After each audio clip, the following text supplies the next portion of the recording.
We're living through a civilization-crushing failure of our elites, Tucker. This is an absolutely terrifying moment.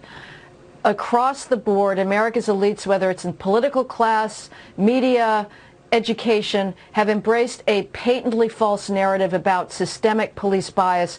That narrative is easily disprovable by looking at the most basic facts about policing and crime. But by embracing that false narrative, they are undercutting the legitimacy of law enforcement, of our criminal justice system, and in so doing, they are putting thousands more lives at risk. They're putting black lives at risk who will be taken now through unchecked criminal behavior, gang-banging, drive-by shootings when officers back off of proactive policing. We saw this in 2015, 2016. An additional 2,000 blacks were murdered thanks to cops backing off from what I call the Ferguson effect. But we're also putting officers' lives at risk because by so undermining the legitimacy of law enforcement, you're going to increase the type of resistance to arrest that we just saw in Atlanta because people hate the cops even more.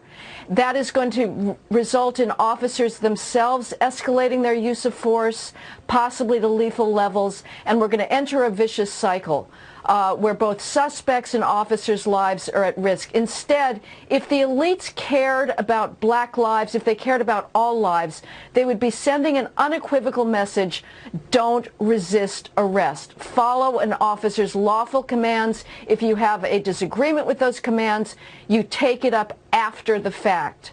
And now, the violence that we've seen in the last couple of weeks, thanks to another failure of our elites to enforce law and order during the wholesale, wanton, brutal, and sadistic destruction of property and livelihoods, is going to repeat itself because there has been absolutely no deterrent message sent.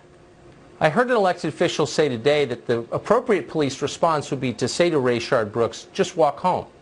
You're passed out drunk in a drive-through lane at Wendy's, but just walk home. So we're not penalizing drunk driving anymore? Does MAD know this? Like, when did this change? And what if he had walked home and gotten hit by a car? Then the officers would also have been accused of murder and indifference to black life. The fact of the matter is, cops across the country condemned unequivocally the George Floyd arrest. This is a different case entirely. It bears no resemblance.